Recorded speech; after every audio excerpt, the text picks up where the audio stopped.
आज मैंने रक्त रूप प्रभात देखा, अरुण अंग अबीर की रज, वायुवंशी के सहस्रों छिद्र से झर, संवरण बन सृष्टि पर छाई प्रचुरतर, राग का आह्लाद का संपात देखा। आज मैंने रक्त रूप प्रभात देखा। प्रभात की इस मंगल वेला में आप सभी सुधी एवं सहृदय दर्शकों को नमस्कार, स्वागत है।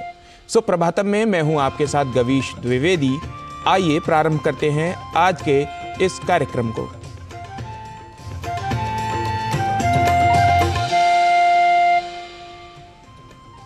सुप्रभातम के आज के इस अंक में आइए सबसे पहले जान लेते हैं आज का पंचांग, जिसमें हम युगाब्द, विक्रमी संवत, शक संवत, मास पक्ष आदि बताते हैं। आज का पंचांग युगाब्द 5125, विक्रमी संवत 2080, शक संवत 1945, दक्षिणायन, हेमंत ऋतु, पौष मास, कृष्ण पक्ष, अमावस्या तिथि, गुरुवार, पूर्वाषाढ़ा नक्षत्र। आज का दिन सभी के लिए मंगलमय हो। भारत की ऋषि परंपरा अत्यंत समृद्ध रही है। उन्होंने अपने ज्ञान के माध्यम से हमें बताया है कि जीवन में हमारे क्या क्या लक्ष्य होने चाहिए। आज के हम इस सुभाषित में श्रीमद् भागवत महापुराण के प्रथम स्कंद के 16वें अध्याय से यह सुभाषित देखते हैं और जानते हैं कि हमारे जीवन का क्या होना चाहिए लक्ष्य। ज्ञानं विरक्तिरैश्वर्यं शौर्यं तेजो बलं स्मृतिः स्वातन्त्र्यं कौशलं कान्तिर्धैर्यं मार्दवमेव च।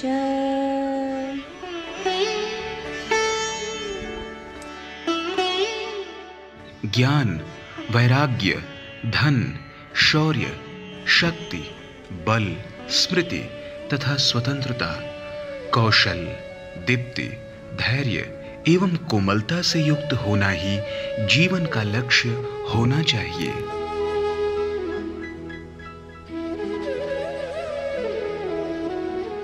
The goal of life should be to be equipped with knowledge, disinterest, wealth, bravery, power, strength, memory, independence, skill, brilliance, patience and tenderness.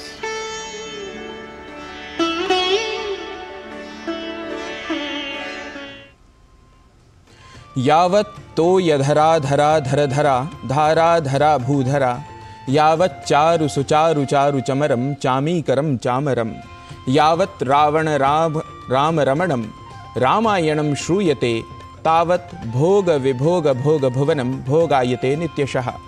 Bharat भूमि अपनी साहित्यिक एवं सांस्कृतिक विरासत के लिए जानी पहचानी जाती है और आज इस विरासत के अनेकों उदाहरणों में इस देश की साहित्य परंपरा के उस ग्रंथ के विषय में बात करेंगे जिसने भारतीय जनमानस को आदर्श जीवन और आचरण की सही मार्ग दिखाया। तो आइए देखते हैं हमारे सहयोगी नीतीश भारद्वाज की यह खास रिपोर्ट।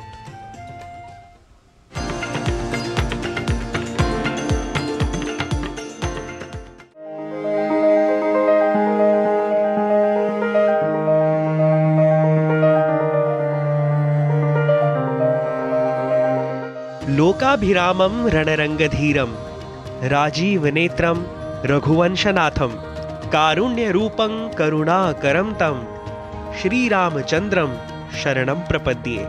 इतिहास का कोई पृष्ठ नहीं जहां श्री राम का प्रभाव न हो, समाज का कोई वर्ग नहीं जो राम भक्ति से अछूता हो।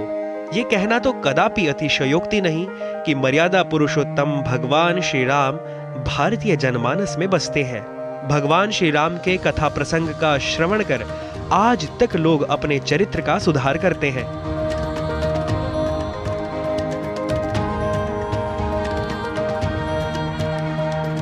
जो कण कण में बसे वही राम है। और आज हम बात कर रहे हैं उस ग्रंथ की जिसमें भगवान श्री राम का सबसे पहले वर्णन किया गया, जिसमें बड़े ही सुंदर ढंग से भगवान श्री राम की कथा को प्रस्तुत किया गया। भारतीय जनमानस में मर्यादा पुरुषोत्तम राम की कथा का सर्वप्रथम विवरण रामायण में मिलता है। इस काव्य ग्रंथ के रचनाकार हैं महर्षि वाल्मीकि, जिन्हें आदि कवि भी कहा गया है। तो आइए आज आपका परिचय कराते हैं भारतीय संस्कृति के सबसे प्रसिद्ध और लोकप्रिय ग्रंथ रामायण से।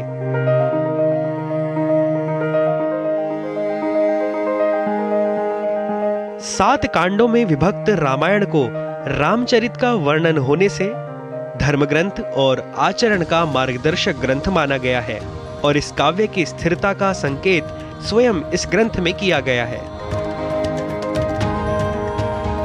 यावत् स्थास्यन्ति गिरयः सरितश्च महीतले तावत् रामायण कथा लोकेषु प्रचरिष्यति। अर्थात जब तक इस पृथ्वी पर पर्वत और नदियां हैं तब तक लोक में, समाज में रामायण कथा कहीं सुनाई जाएगी। यही नहीं, भारतवर्ष की साहित्यिक परंपरा में महर्षि वाल्मीकि को आदि कवि और रामायण को आदि काव्य कहा गया है। मा निषाद प्रतिष्ठाम त्वमगमः शाश्वती ही समाह यत् क्रौंच मिथुनादेकमवधि काममोहितम। ये वही शब्द है जो शोक से प्रेरित होकर वाल्मीकि ऋषि के मुख से संस्कृत की प्रथम कविता के रूप में निर्गत हुए। वाल्मीकि चाहते थे कि वे ऐसी काव्य रचना करें जो अमर हो, जन जीवन से संबद्ध हो, चतुर्वर्ग की प्राप्ति में सहायक हो, भाव, भाषा, छंद, शैली, अलंकार की दृष्टि से नवीन हो और ऐसा नायक हो जो गुण, बल, चरित्र, धर्मज्ञता, कृतज्ञता, सत्यवाणी, व्रत पालन, सर्वभूत हित, ज्ञान, सामर्थ्य आदि की दृष्टि से श्रेष्ठ हो। और नायक के रूप में श्री राम का चयन होते ही महर्षि वाल्मीकि की काव्य धारा बह चली और उनकी कविता एक एक वर्ण पर एक एक हजार श्लोकों को समर्पित होती हुई चतुर्विंशति साहस्री संहिता अर्थात 24,000 श्लोक वाली संहिता बन गई। रामायण के पात्रों तथा मनोरम शिक्षाप्रद कथाओं से प्रत्येक भारतीय का परिचय है। रामायण में सरल और साधारण संवाद के माध्यम से इसके पात्रों का दृष्टांत दिया गया है, जैसे राम का आदर्शभूत मानव रूप, लक्ष्मण तथा भरत की भ्रातृभक्ति, सीता का पातिव्रत्य, विभीषण की न्यायप्रियता, रावण की हठधर्मिता इत्यादि। अन्याय पर न्याय की विजय का निरूपण करने वाला यह महान ग्रंथ रामायण अनंत काल तक मानव मात्र को सदाचार, सद्विवेक व सद्भाव रखने की प्रेरणा देता रहेगा। नीतीश भारद्वाज की रिपोर्ट, डीडी न्यूज।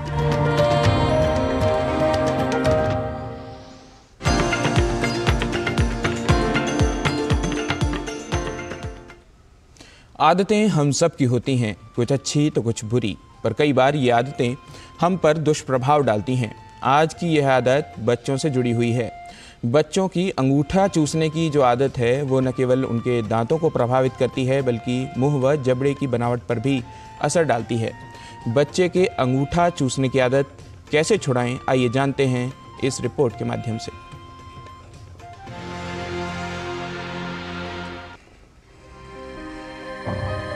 अंगूठा चूसने की आदत आमतौर पर काफी बच्चों में देखी जाती है। छोटे बच्चों को अंगूठा चूसना पसंद आता है और उन्हें बेहतर महसूस होता है, इसलिए कुछ बच्चे सोते हुए अंगूठा चूसने की आदत में पड़ जाते हैं। 2 साल 3 साल तक अगर बच्चा अंगूठा चूसता है, बहुत तेज नहीं, तो फिर भी दांतों में इतना नुकसान नहीं होता। 4 साल तक कई रिसर्चर्स कहते हैं अंगूठा चूसते रहो 4 साल तक, कोई इतना नुकसान नहीं होता दांतों का। पर उसके बाद भी अगर अंगूठा चूसता रहता है बच्चा और ये क्रिया चलती रहती है तो ये दांतों के लिए काफ़ी हानिकारक हो जाती है। जो ऊपर के जबड़े की जो ग्रोथ है वो कम होती है और दांत बाहर निकलते रहते हैं और ऊपर का जबड़ा नैरो होता रहता है। उससे जो दांत बाहर आ जाते हैं वो एक तरह से अच्छे नहीं लगते, मोहक नहीं लगते, और बच्चा भी धीरे धीरे रियलाइज़ करता है कि अंगूठा चूसने से दांत बाहर आ रहे हैं। माँ बाप भी समझते हैं, पर ये आदत ऐसी बुरी जड़ पकड़ती है कि छूटती नहीं। यदि अंगूठा चूसने की आदत 5 या 6 वर्ष से अधिक चले तो इसका प्रभाव बच्चों के दांतों के विकास पर पड़ता है और कई समस्याएं उत्पन्न हो सकती हैं। इसको पूरी तरह छुड़ाने के लिए माँ बाप बच्चे को कोसे ना, प्यार से साइकोथेरेपी से समझाएं। नहीं सक्सेसफुल हो रहे हैं तो डेंटिस्ट के पास जाएं, उनके पास तरीके हैं ये प्रॉब्लम सॉल्व करने के। अप्लायंसेस होती हैं जो मुंह में फिट कर दी जाती हैं, ताकि जैसे ही बच्चा अंगूठा मुंह में डालता है उसे अपने अंगूठे पे चुभन महसूस होती है और वो अंगूठा बाहर निकाल देता है। इस अप्लायंस के लिए बच्चे को मनोवैज्ञानिक तौर पे भी थोड़ा तैयार करना पड़ता है, और सपोर्टिव पेरेंट्स के साथ ये प्रॉब्लम डेंटिस्ट की हेल्प से सॉल्व की जा सकती है। इसको प्यार से सॉल्व करें, बच्चे से ज़्यादा बहस ना करें और उसको कॉम्प्लेक्स ना दें। वो खुद भी बेचारा शायद परेशान है।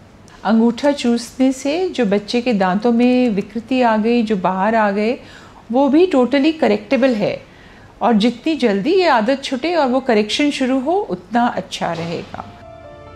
अंगूठा चूसने की आदत बच्चों के लिए छोड़ना मुश्किल हो सकता है, इसलिए समस्या के विषय में जानें और ये समझें कि इस अंगूठा चूसने की आदत को बच्चों से दूर करने के लिए क्या किया जा सकता है। किरण भारद्वाज, डीडी न्यूज।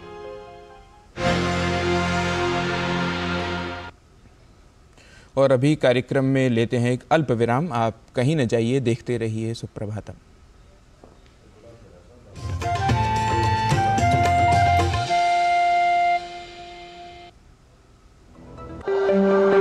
मेरे पास ऑलमोस्ट सभी तरीके के कस्टमर्स आते हैं जो छोटा कारोबार करते हैं, दुकान वाले हैं, हाउसवाइफ्स हैं। तो वो लोग समझते हैं इस चीज़ को कि आज वो वर्किंग हैं, कल को जब वो वर्किंग नहीं रहेंगे तो उस कंडीशन पे उनका क्या होगा। तो इसीलिए रिटायरमेंट प्लान हमें पहले से ही लेना चाहिए कि हम अपने ओल्ड एज पर आकर उस रिटायरमेंट प्लान का फ़ायदा उठा सकें। अपने बेहतर कल को सुनिश्चित करने के लिए NPS ज़रूरी है। सर, बेरी पुलाव ट्राई करो, मस्त है। कैसा है? अरे उसको काहे को घूरता है? टिप्स इग्नोर करने का, अपना दिमाग लगाकर ऑर्डर देने का। मार्केट का स्टॉक टिप्स बहुत लोग देता है, डेंजरस हो सकता है। कंपनी और रिस्क पूरा समझने का, फिर इन्वेस्ट करने का। समझ कर इन्वेस्ट कर।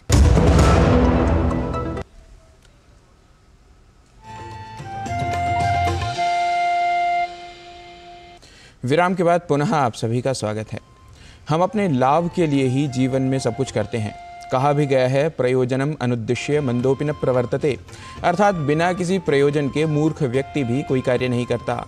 आजकल हम सभी भी अपने स्वास्थ्य के लिए योग, ध्यान आदि करने लगे हैं।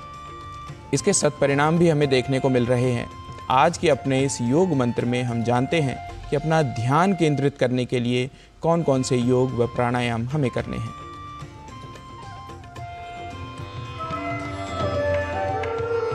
नमस्ते, मेरा नाम सारिका शाह। आज हम देखेंगे एक योगासन जो कंसंट्रेशन लेवल बढ़ाने के लिए बहुत ही फायदेमंद है।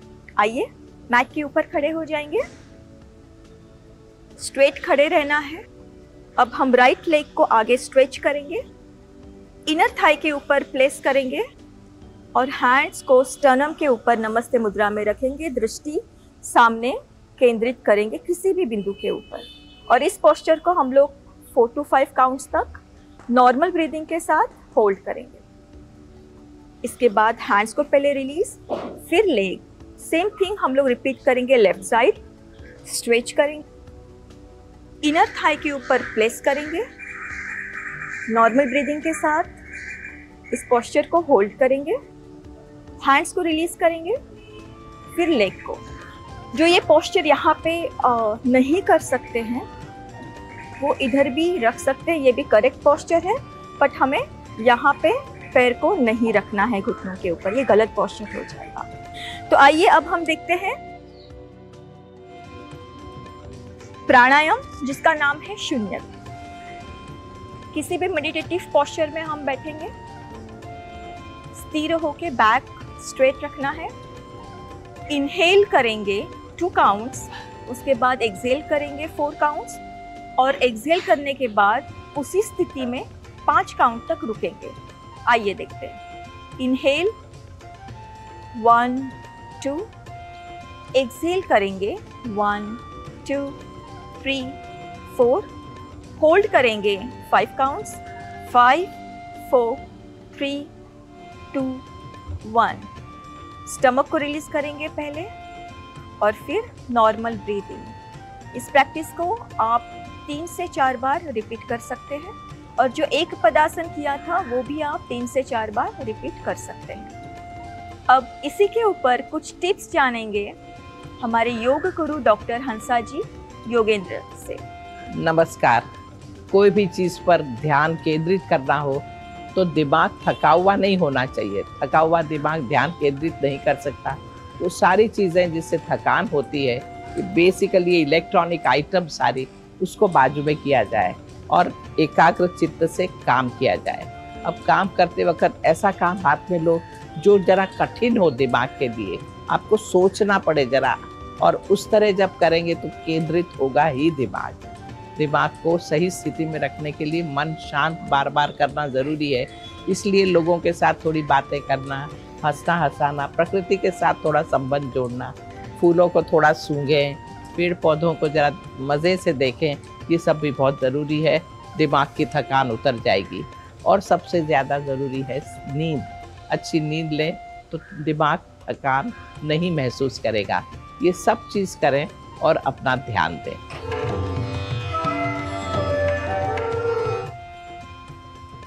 और योग के बाद अब बात संस्कृत की। संस्कृत पाठशाला में हमने अपने पिछले 2 अंकों में आदित्य हृदय स्तोत्र के 6 श्लोक सीखे हैं। आशा है आप इन सभी का अभ्यास कर रहे होंगे। हमने आपसे निवेदन भी किया था कि इस स्तोत्र को सीखकर आपको 22 जनवरी को प्राण प्रतिष्ठा के समय रामलला को सुनाना है। तो आइए सीखने के इसी क्रम को बढ़ाते हैं आगे, और आज के अंक में सीखते हैं 7 से 10 श्लोक तक।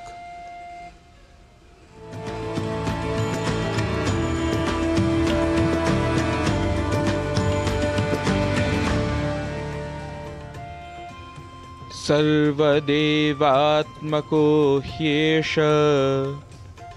सर्वदेवात्मको ह्येष, तेजस्वी रश्मिभावनः, तेजस्वी रश्मिभावनः, एष देवासुरगणान्, एष देवासुरगणान्, लोकान् पाति गभस्तिभिः, लोकान् पाति गभस्तिभिः।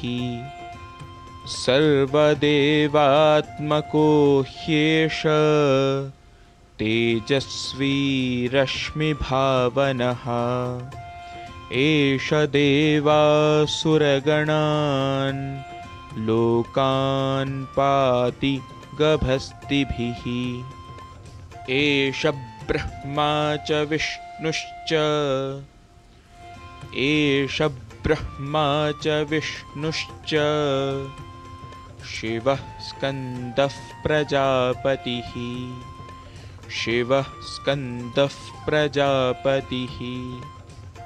महेन्द्रो धनदः कालो, महेन्द्रो धनदः कालो, यमः सोमो ह्यपाम्पतिः, यमः सोमो ह्यपाम्पतिः। एष ब्रह्मा च विष्णुश्च, शिवः स्कन्दः प्रजापतिः, महेन्द्रो धनदः कालो, यमः सोमो ह्यपाम्पतिः। पितरो वसवः साध्या, पितरो वसवः साध्या, ह्यश्विनौ मरुतो मनुः ह्यश्विनौ मरुतो मनुः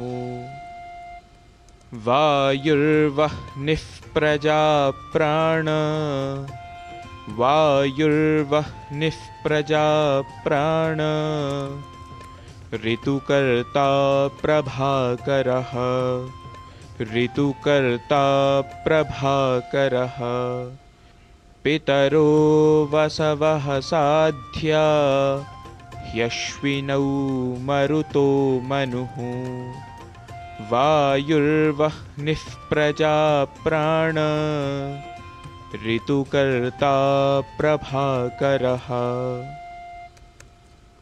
आदित्यः सविता सूर्यः आदित्यः सविता सूर्यः खगः पूषा गभस्तिमान् खगः पूषा गभस्तिमान् सुवर्णसदृशो भानुः सुवर्णसदृशो भानुः हिरण्यरेता दिवाकरः हिरण्यरेता दिवाकरः आदित्यः सविता सूर्यः खगः पूषा गभस्तिमान् सुवर्णसदृशो भानुः हिरण्यरेता दिवाकरः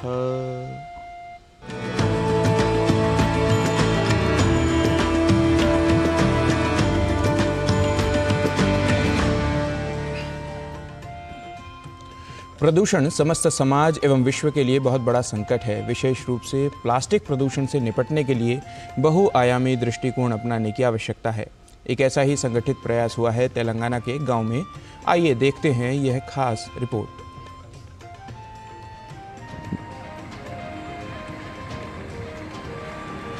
अपशिष्ट से धन, पृथ्वी को प्लास्टिक कचरे से बचाने के अथक प्रयासों में वर्तमान में ये चर्चा का विषय है। ये है तेलंगाना का एक छोटा सा गांव, जिसने पर्यावरण की सुरक्षा के लिए प्लास्टिक को कम करने की दिशा में 3 R को अपनाया है। ये R हैं रिड्यूस, रीयूज और रिसाइकिल। यानी पुनः उपयोग और रिसाइकलिंग के सिद्धांतों का पालन करके हम पर्यावरण संरक्षण में अपना योगदान दे सकते हैं। और देखिए किस तरह ग्रामीणों ने पानी की बोतलों और फेंके गए प्लास्टिक के कचरे का उपयोग करके एक मिनी बस स्टॉप का निर्माण किया है। अब ये बस स्टॉप सभी की आंखों को भा रहा है और लोग यहाँ पर सेल्फी और फोटो लेने के लिए उमड़ पड़ते हैं। इस बस स्टॉप को तेलंगाना में प्लास्टिक से निर्मित पहला बस स्टॉप होने का श्रेय भी जाता है। और तो और लोग इस बस स्टॉप को बॉटल हब भी कहते हैं।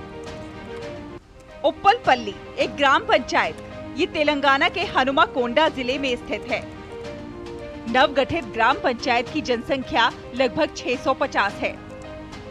बस के ठहरने के लिए कई वर्षों से यहाँ पर बस स्टॉप की कमी ग्रामीणों को खल रही थी और इसे ध्यान में रखते हुए प्रशासन ने ग्रामीणों को एक बस स्टॉप बनाने के लिए समझाया, जो बारिश और गर्मी से खुद को बचाने के लिए बहुत जरूरी था। उन्होंने इस उद्देश्य के लिए पानी की बोतलों जैसे कि टायरों और प्लास्टिक के कचरे का उपयोग करने के लिए ग्रामीणों को प्रोत्साहित किया। ग्रामीणों ने भी स्वेच्छा से इस पहल को हाथों हाथ लिया और इस सामुदायिक पहल में अपना योगदान दिया। और देखिए कुछ ही समय में ये मिनी बस स्टॉप बनकर तैयार हो गया। इसके लिए ग्रामीणों ने गांव से लगभग 1200 बेकार पड़ी प्लास्टिक की बोतलें एकत्रित की। तार का उपयोग करके एक फ्रेम बनाया गया और उसे बोतलों से व्यवस्थित किया गया। इसे और अधिक आकर्षक बनाने के लिए कुछ बोतलों में फूलों के पौधे और घास डाली गई। We have constructed the innovative idea of with a bus stop with recycling of plastic bottles. We collected these plastic bottles which are laying over in our segregation sheet, and we collected some plastic bottles from each household. with the help of using these reused plastic bottles and with the wire, we constructed the shed. Bus stop को design करने वाले engineer Kartik का कहना है कि bus stop की छत पर GI शीट का इस्तेमाल किया गया है और कुल मिलाकर 1200 बोतलों का इस्तेमाल किया गया है। The basic concept of this environmental friendly plastic bus stop from the idea of our respected MPDO madam, and it has been materialized into a reality with the support of Sarpanch Garu Uppalpalli. The plastic material which is used in this bus stop has been collected from our segregation shed, where we dump the plastic material which is collected from households of Gram Panchayat. To prepare a bus stop by using the plastic bottles, I designed and sketched a blueprint for a bus stop. The GP consisting of 5 members worked diligently for a week, collecting the total 1200 empty plastic bottles. We constructed the bus stop by covering the roof with a GI sheet and erecting the bus stop and erecting the MS pipes to form a shelter. और तो और सिर्फ एक सप्ताह में इस bus stop का निर्माण हुआ है। कहते हैं कि अच्छे काम के लिए एक कदम बढ़ाइए, कारवां खुद ही बनता चला जाता है। इन ग्रामीणों के हौसले और जज्बे से ये बात सच साबित होते हुए दिखाई देती है। तेलंगाना से ब्यूरो रिपोर्ट, DD न्यूज। और इसी के साथ सुप्रभातम के आज के अंक में हमें और हमारी पूरी टीम को दीजिए अनुमति। कल पुनः मिलेंगे। भवेत् तावत् शुभम मंगलम।